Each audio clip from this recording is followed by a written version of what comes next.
Welcome to Night Signal Files, recovered transmissions, lost recordings, and stories that were never meant to be heard. Hello, my name is Emily Marshall from Chicago, Illinois. I need to say this while I still feel like myself. I checked into the hotel about 2 hours ago, downtown Chicago, business trip, one night only. Old building, recently renovated, clean, quiet. Normal. The front desk clerk hesitated when she handed me the key card. Just a second too long. Room 313, she said. She didn't smile. I didn't ask why. The elevator ride up was uncomfortable in a way I can't explain. No music, no floor numbers lighting up, just the low hum of cables and the feeling that it was taking longer than it should. When the doors opened, the hallway felt stretched. Same carpet pattern repeating, same wall lamps, like the corridor was longer than the building itself. My door was near the end, room 313. The numbers were slightly crooked, not broken, just unsettled. I unlocked the door. The room looked fine. Bed, desk, TV, bathroom on the left, and a full-length mirror mounted directly across from the bed. I dropped my bag and glanced at myself without thinking. That's when something felt off. Not fear, timing. I lifted my head. The reflection lifted its head a moment later. It was subtle, barely a blink. I laughed it off. Jet lag, bad sleep. I told myself mirrors do that sometimes. I unpacked slowly. Shirt into the drawer, charger into the wall. I looked up again. This time, I raised my hand deliberately. The reflection copied me. Perfectly. I exhaled. I went into the bathroom, washed my face, splashed cold water on my neck. When I came back out, the mirror showed the room exactly as it was. Almost. The desk lamp. In the room, it was off. In the mirror, it was on. Warm yellow light. I stood there staring at it, my chest tight. I reached over and turned the lamp on. The reflection didn't change. My phone buzzed with a calendar reminder. Morning meeting, early. Normal things, anchors. I sat on the edge of the bed, trying to slow my breathing. The reflection didn't sit down. It stayed standing, looking at me. I stood up quickly. The reflection sat. We were reversed. My heart started pounding. I stepped closer to the mirror. "So this is happening," I whispered. The reflection smiled. I didn't. It wasn't a big smile, just small, controlled, like it had practiced. I backed away. It didn't. It stayed close to the glass, eyes locked on mine. I turned on the TV. Static filled the screen. In the mirror, the TV showed a frozen image of me mid-blink. I reached for my phone. No signal. Wi-Fi connected, but nothing loaded. Except one thing. My call app was already open. Hotline Studio. I don't remember opening it. That's when the reflection moved. Not copying me, not lagging. It raised its hand and pressed it flat against the glass from the other side. The surface rippled slightly like disturbed water. And then I heard it. A soft knock. From inside the mirror.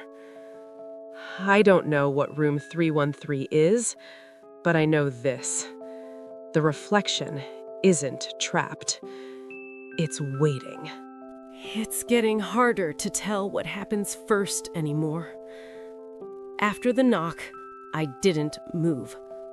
I stood there, staring at the mirror, waiting for something else to happen. Nothing did. That scared me more.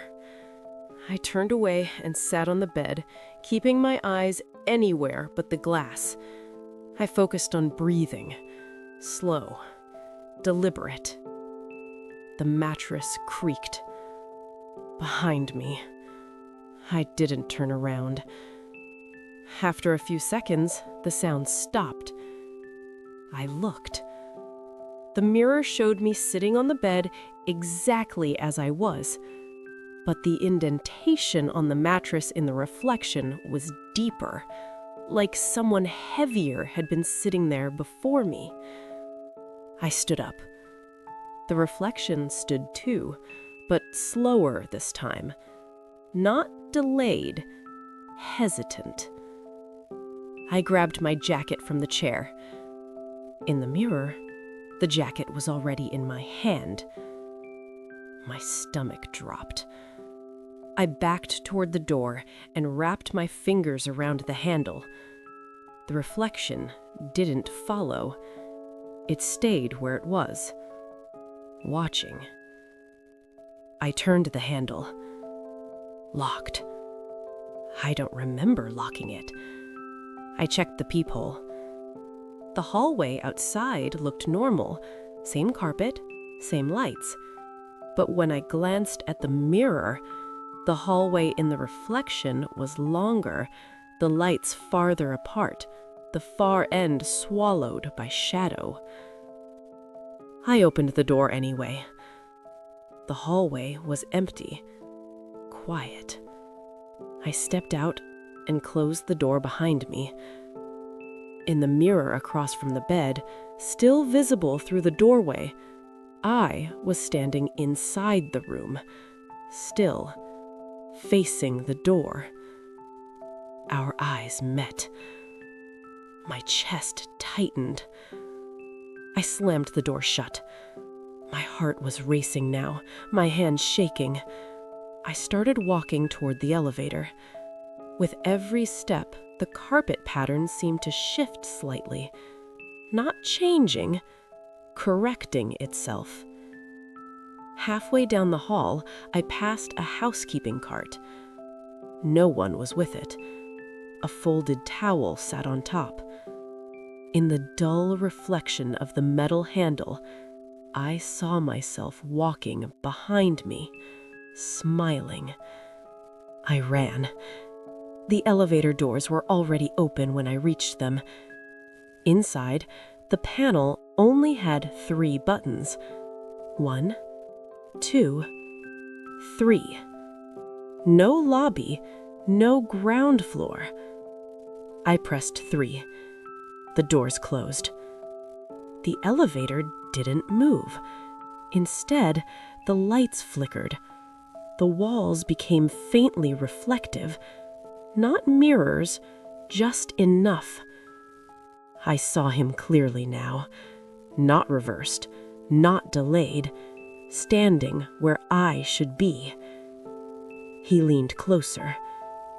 "You shouldn't have left the room," he said. My voice, perfect. "I needed space," I whispered. He tilted his head. "So do I." The elevator dinged. The door slid open. Room 313. Exactly as I left it. I stumbled backward. The hallway behind me was gone, replaced by a smooth, mirrored wall. The doors began to close. I lunged forward into the room just before they shut. The door slammed behind me. The mirror was closer to the bed now. Not dragged, not moved, repositioned. The reflection stood inches from the glass, its palm pressed flat against it, waiting. I grabbed the phone on the desk and called the front desk. It rang once. Then a recorded message played. "We're sorry. Room 313 does not exist." I'm not alone in the room anymore. I know how that sounds, but I don't mean someone walked in.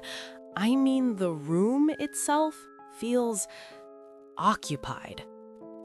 After the knock, the mirror didn't move. It didn't have to. I backed away until I hit the bed. The reflection stayed close to the glass, watching me breathe, watching me think. I grabbed my phone and started recording video. The screen showed the room, the bed, the desk, the door. No mirror. I turned the camera toward it. The image stuttered, then froze. My face appeared on the screen. Smiling. I wasn't. The video ended on its own. My phone buzzed. A notification. Video saved. Duration 0:0. I didn't save anything. I tried calling my wife. The call went through. I heard her voice.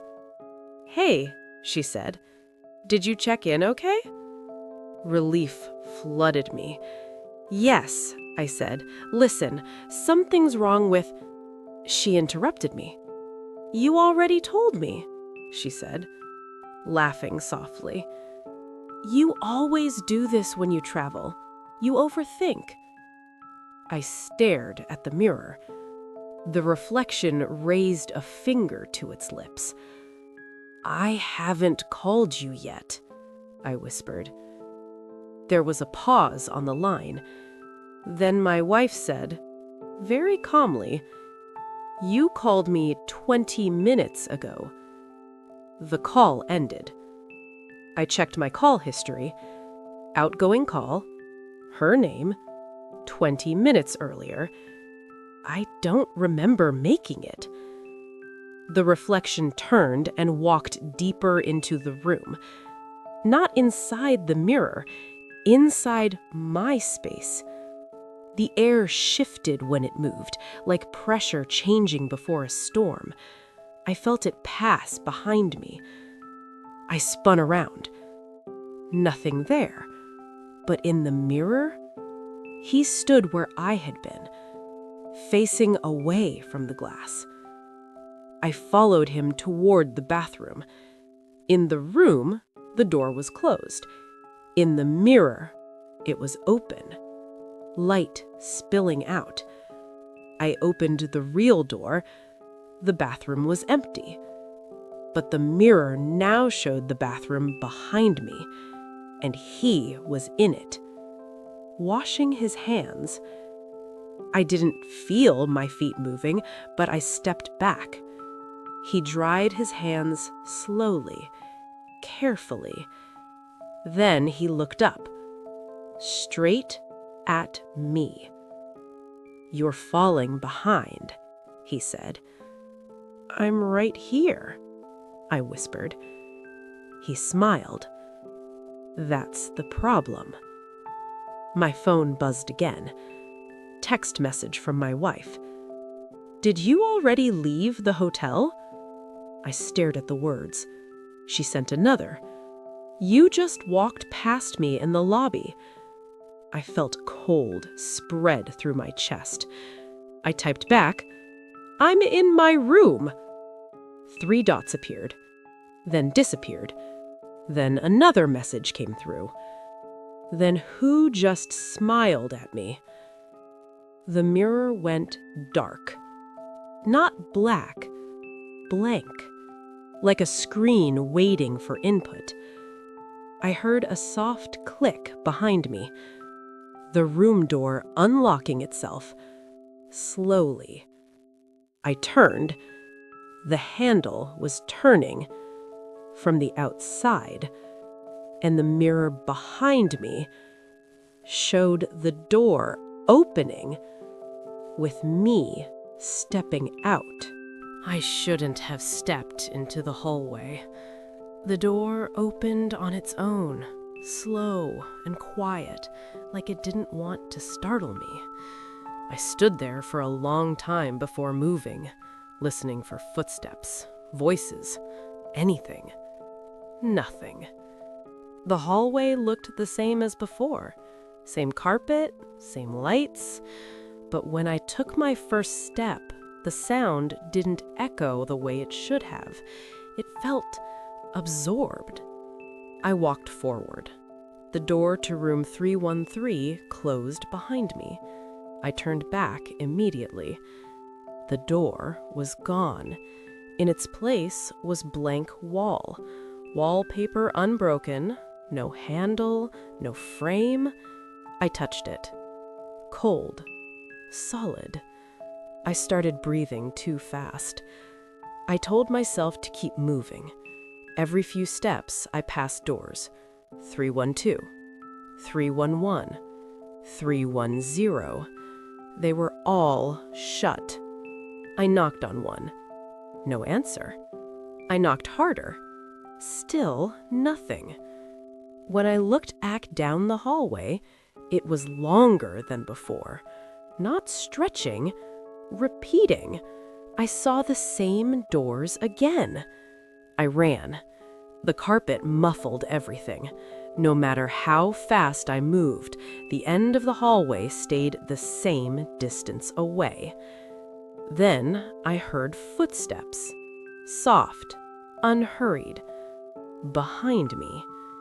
I stopped. The footsteps stopped. I turned slowly. He was standing there. Not a reflection, not behind glass, fully in the hallway, wearing my clothes, standing in my posture. He looked relaxed, like this was where he belonged. "You're not supposed to be here anymore," he said. "Where am I supposed to be?" I asked. He smiled gently. "Inside." He stepped toward me. The lights flickered. For a moment, the hallway changed. It wasn't a hotel anymore. It was something narrower, older, walls too close together, ceiling too low. Then it snapped back. I ran again. I reached what should have been the elevator. The doors were there, but the panel was gone. No buttons, no display. The doors slid open anyway. Inside was another hallway, not an elevator, just more doors, all labeled 313. I backed away. He appeared beside me, close enough that I could feel his breath. "You can still go back," he said. "Where?" He pointed behind me. I turned.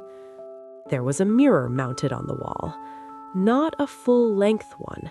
This one was tall and narrow, and inside it, room 313 was waiting. Perfect, quiet, safe.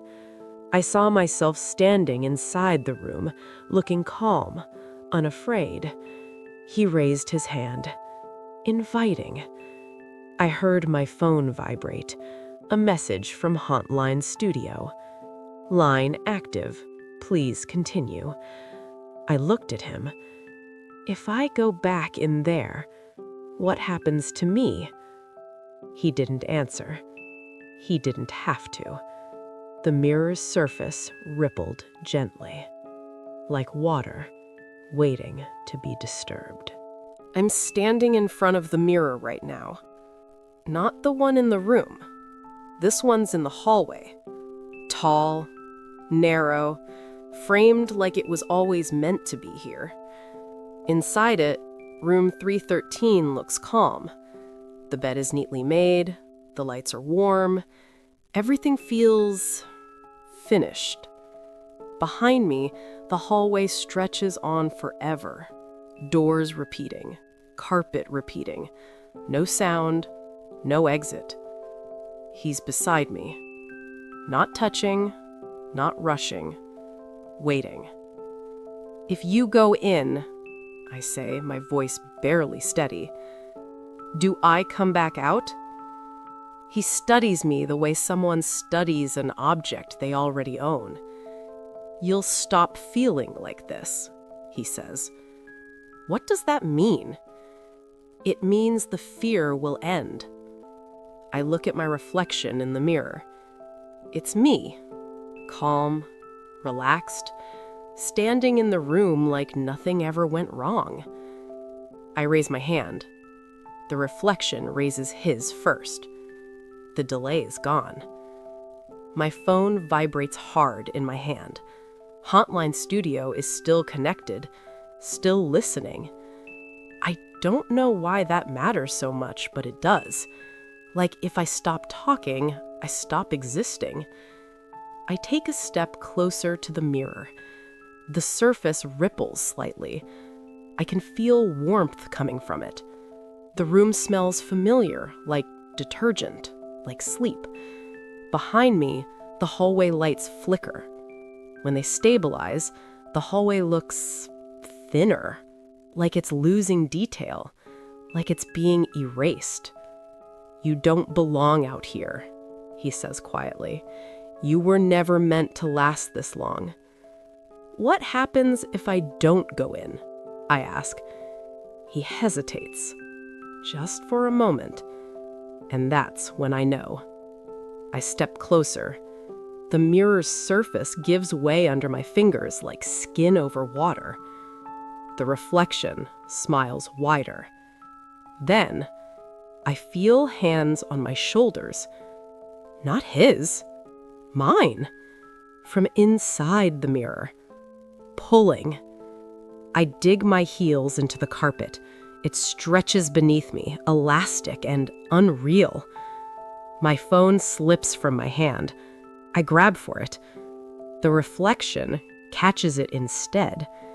He looks down at the screen, then back at me. "Don't worry, I'll finish the call." The pull becomes stronger. The hallway behind me collapses inward, folding like paper. The mirror fills my vision.